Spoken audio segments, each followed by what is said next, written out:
Hello everyone. ఇవాళ మనతో పాటు ఉన్నారు సీనియర్ జర్నలిస్ట్ దాము బాలాజీ గారు. వారితో మాట్లాడదాం.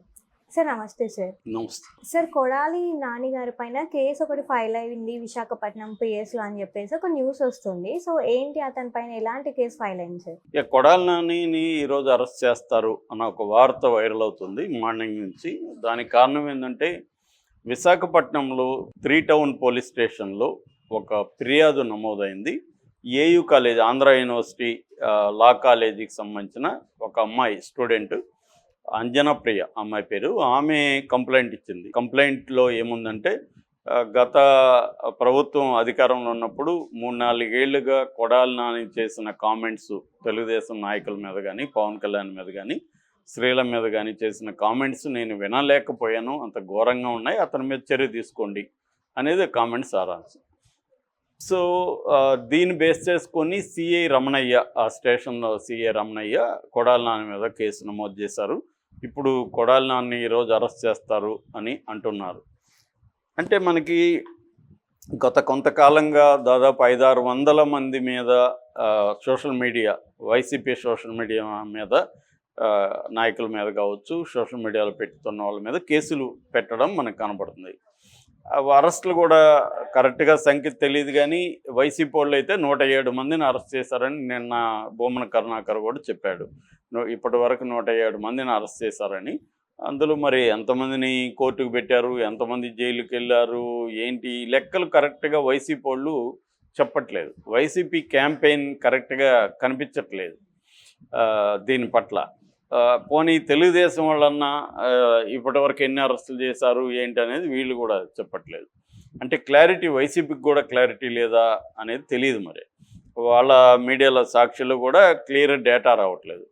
సో ఏదేమైనా పెద్ద స్థాయిలో అరెస్టులు అయితే జరుగుతున్నాయి. నోటీసులు ఇస్తున్నారు, కొంతమందిని కోర్టుకు పెడుతున్నారు. అలాగే దాదాపు నాకు తెలిసి ఇప్పటివరకు 40 హెబియస్ కార్పస్ పిటిషన్లు ఆంధ్రప్రదేశ్ హైకోర్టులో ఉన్నాయి. హెబియస్ కార్పస్ అంటే ఒక బాడీని ప్రొడ్యూస్ చేయమని అడగడం, రిట్ అంటారు దాన్ని. అలాంటి రిట్ 40 ఉన్నాయి. ఆ జడ్జి గారు కూడా ఆ మధ్య ఆశ్చర్యాన్ని వ్యక్తం చేశాడు. ఇన్ని హెబియస్ కార్పస్లు ఎప్పుడు ఒక్కసారిగా రావడం నేను చూడలేదు, ఏం జరుగుతుంది అని ఆయన కూడా ఆశ్చర్యాన్ని ఎక్స్ప్రెస్ చేశారు. అంటే హెబియస్ కార్పస్ ఎందుకు వేస్తారంటే అబ్బాయిల్ని లేదా అమ్మాయిల్ని తీసుకెళ్ళి కోర్టుకు పెట్టకుండా ఎక్కడో ప్రైవేట్ గెస్ట్ హౌస్లో పెట్టి వాళ్ళని టార్చర్ పెట్టడం, ఇలాంటివి చేస్తున్నారు అనే ఆరోపణలు ఉన్నాయి. అందువల్ల పోలీసులేమో మా దగ్గర లేదంటారు, కానీ మరి ఇంటికి రారు, ఏమయ్యారు అనేది ఉన్నప్పుడు, అటువంటి సిచ్యువేషన్ ఉన్నప్పుడు కోర్టుకి వెళ్తారు వాళ్ళు. కోర్టు ఏం చేస్తుందంటే ఆ సంబంధిత పోలీస్ స్టేషన్ ఇన్ఛార్జ్ ఎవరైతే ఉంటారో, పోలీస్ స్టేషన్ సిఏ కావచ్చు, ఎస్ఐ కావచ్చు, వాళ్ళకి ఆర్డర్ చేస్తుంది, ఫలానా వ్యక్తి నాకు ఫలాని టైం లోపల ప్రొడ్యూస్ చెయ్యని. సో వీళ్ళు మరి మేము వెతికాము దొరకలేదని కూడా చెప్పచ్చు. ఏదేమైనా కోర్టు ప్రెజర్ కొంత పడుతుంది కాబట్టి కొద్దిగా వాళ్ళు భయంతో ఉండే అవకాశం ఉంది. ఏదేమైనా అక్కడ పోలీసుల మీద తీవ్ర ఒత్తిడి మనకు ఆంధ్రప్రదేశ్లో కనబడుతుంది. ఎందుకంటే పవన్ కళ్యాణ్ ఎప్పుడైతే పోలీసుల్ని, హోమ్ మినిస్టర్ని సీరియస్గా తిట్టాడు, వైసీపీ వాళ్ళు ఏమి చేస్తున్నా ఎందుకు అరెస్టులు చేయట్లేదు అనేది ఒక తీవ్రమైన వార్నింగ్ ఇచ్చాడు పవన్ కళ్యాణ్. అది అనిత, హోమ్ మినిస్టర్ అనితని తిట్టాడంటే చంద్రబాబుని వార్నింగ్ ఇచ్చానంటే లెక్క. దాంతో చంద్రబాబు రంగంలోకి దిగాడు, డీజీపీతో మాట్లాడాడు, డీజీపీ పవన్ కళ్యాణ్తో కలిశాడు, అనిత వెళ్ళి పవన్ కళ్యాణ్తో కలిసింది. సో అప్పటి నుంచి ఈ యాక్షన్లోకి దిగారు పోలీసులు. ఎప్పుడెప్పుడో పెట్టిన కేసులు, ఎప్పుడెప్పుడో పెట్టిన పోస్టుల మీద ఇప్పుడు కేసులు, లేకపోతే పాత కేసుల్లో 2014-19లో పెట్టిన కేసులు. తర్వాత ఇంకొక ప్యాటర్న్ ఏంటంటే ఎవరెవరో సంబంధం లేని, ఇప్పుడు ఈమెవరు అంజనా ప్రియకి నానికి ఏమి సంబంధం, అంజనా ప్రియకి తెలుగుదేశానికి ఏమి సంబంధం, ఆయన తిట్టిన వాళ్ళు ఎవరు కేసులు పెట్టాల. ఆయన తిట్టిన చంద్రబాబు, లోకేష్, పవన్ కళ్యాణ్ వీళ్ళెవరు పెట్టాల, ఎవరో సంబంధం లేదు. మొన్న ఆర్జీవి మీద కూడా అంతే, ప్రకాశం జిల్లాలో ఎవరో సంబంధం లేని వ్యక్తి ఆర్జీవి మీద కంప్లైంట్. ఈ మొత్తం ప్యాటర్న్ అంతా ఇలా కనిపిస్తుంది.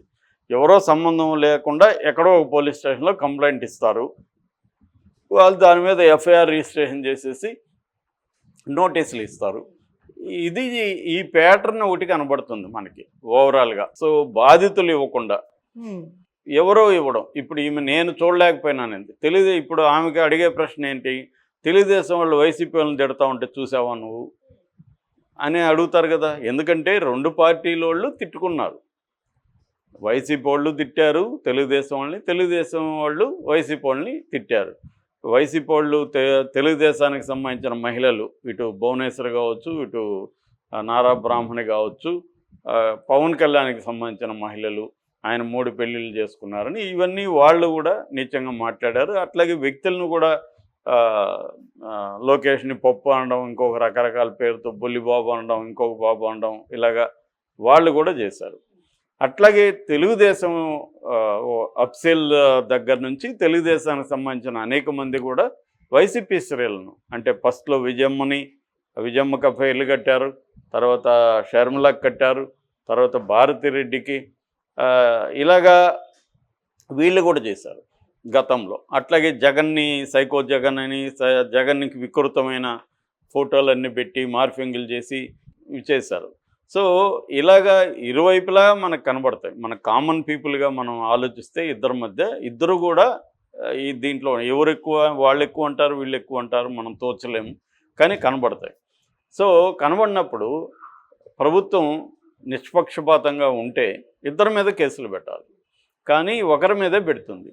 దీనికి వీళ్ళు చెప్పేది ఏంటంటే, గతంలో జగన్ చేయలేదా ఈ పని, ఇప్పుడు వచ్చి ధర్మం న్యాయం అని మాట్లాడుతున్నారని ఆంధ్రజ్యోతిలో ఈరోజు కొత్త పలుకులో కూడా రాసి.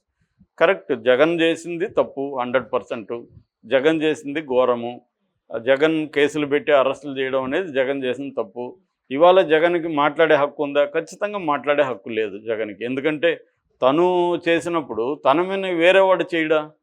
కాబట్టి జగన్కి ఏ అర్హత ఉంది? అలా ప్రశ్నించే అర్హత, డెమోక్రసీ, న్యాయము, అన్యాయం అనే ఆక్రోశించే అర్హత జగన్కి లేదు.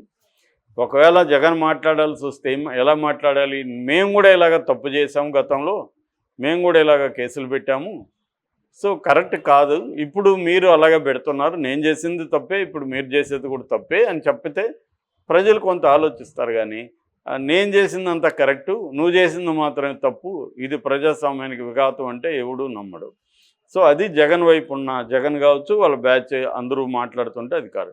కానీ ఒక కామన్ పీపుల్గా జనం అడిగేదేమో, నేను మొన్న కూడా మా ఏరియాకి గ్రామాలకు వెళ్తే అక్కడ పీపుల్ అడుగుతున్నది ఏంటంటే, మీ రివెంజ్, మీరు వాళ్ళు వచ్చినప్పుడు మీ మీద కేసులు పెట్టుకుంటారు, మీరు వచ్చినప్పుడు వాళ్ళ మీద కేసులు పెట్టుకుంటారు, మరి మా సంగతి ఏంటారు బాబు, మాకేమి మీరు చేస్తున్నారు, మేము కదా మిమ్మల్ని ఎన్నుకుంది, ఈ రివెంజ్ ఆపరా మీరు అని అడుగుతున్నారు. అయితే తెలుగుదేశం నుంచి కూడా ఈ ప్రెజర్ తెలుగుదేశానికి వస్తుంది బలంగా. నిజానికి పవన్ కళ్యాణ్కి కూడా వస్తుంది. పవన్ కళ్యాణ్ జనసైనికులేమి తక్కువ వాళ్ళు కాదు, వాళ్ళు కూడా విపరీతంగా పోస్టులు పెట్టడం, వాళ్ళు ఇంకా కొట్టడానికి రావడం. ఇక్కడ ఆయన పోసాని కృష్ణమురళిని చూసాం కదా. సో ఈ స్థాయిలో ఉన్నాయి. ఇప్పుడు ఎవరి మీద ఏం పెట్టినా ఆ సమూహాలు వచ్చి దాడులు చేసే పరిస్థితి ఇవాళ సమాజంలో పెరిగిపోయింది. అంటే ఇంటాలరెన్స్ అంటాం. ఇంటాలరెన్స్ అంటే సహించే గుణం అందరిలో పోయింది. ఎవరిని ఒక మాట అన్నా, ఒక విభేదంగా మాట్లాడినా, నువ్వు పలానా వ్యక్తి, నువ్వు డబ్బులు తీసుకుంటున్నావు, నువ్వు పేటీఎం, జీటీఎం, రకరకాలుగా వాళ్ళకి ముద్రలేసి చేయడం అనేది మనకి కనిపిస్తుంది. అంటే విమర్శను కూడా తట్టుకోలేని పరిస్థితి కనిపిస్తుంది. సో ఇప్పుడు ఇక్కడ ఏంటంటే వ్యక్తిగత హననం అంటారు. అంటే క్యారెక్టర్ అసాసినేషన్ చేసే వాళ్ళు ఇరువైపులా ఉన్నారు. ఇంకా చెప్పాలంటే 3 వైపులా ఉన్నారు. పవన్ కళ్యాణ్ వైపు కూడా ఉన్నారు. కానీ ఇక్కడ వాళ్ళు అధికారంలో ఉన్నారు కాబట్టి ప్రతిపక్షాలకు సంబంధించిన సోషల్ మీడియా మీదనే కేసులు పెడుతున్నారు. ఇప్పుడు అవతల కొడాలి నాని ఘోరమైన వ్యక్తి, ఘోరంగా మాట్లాడాడు, నో డౌట్, అతని మీద కేసు పెట్టాలి. మరి యువతల అలాగ మాట్లాడిన అయ్యన్న పాత్రుడు కావచ్చు, రఘురామకృష్ణరాజు వాళ్ళకి మీరు స్పీకరు, డిప్యూటీ స్పీకర్ ఇచ్చారు కదా అనేది వైసీపీ వాళ్ళ ఆర్గ్యుమెంట్. సో అందులో కూడా లాజిక్ కనిపిస్తుంది. యువతలు మాట్లాడిన వాళ్ళకి అందరికీ పదవులు ఇచ్చారు మీరు, అవతల మాట్లాడిన వాళ్ళకేమో జైలు ఇచ్చారు. ఇది ఎలా న్యాయం అనేది సామాన్య ప్రజలకు వస్తున్న డౌట్. అందుకని ఇప్పుడు చంద్రబాబు గారు, లోకేష్ గారు ఏం చెప్తున్నారు, మా వాళ్ళు పెడితే కూడా మేము కేసులు పెడతాం అని అంటున్నారు. ఆ మధ్య రవీంద్ర రెడ్డి పేరుతో వేరే వాళ్ళు పెట్టారని తెలుగుదేశం అతన్ని కూడా అరెస్ట్ చేసినట్టు చెప్తున్నారు. అదైతే మంచి పరిణామం. చంద్రబాబు, లోకేష్ కానీ తమ వైపు నుంచి కూడా ఇలాంటి పోస్టులు పెట్టకుండా ఉండడం, ఎంకరేజ్ చేయకుండా ఉండడం, అలాగే ఎవరైనా చేస్తే వాళ్ళ మీద కేసులు పెట్టడం అనేది కానీ చేస్తే తెలుగుదేశం వాళ్ళకి మంచి పేరు వస్తుంది, కూటమికి మంచి పేరు వస్తుంది.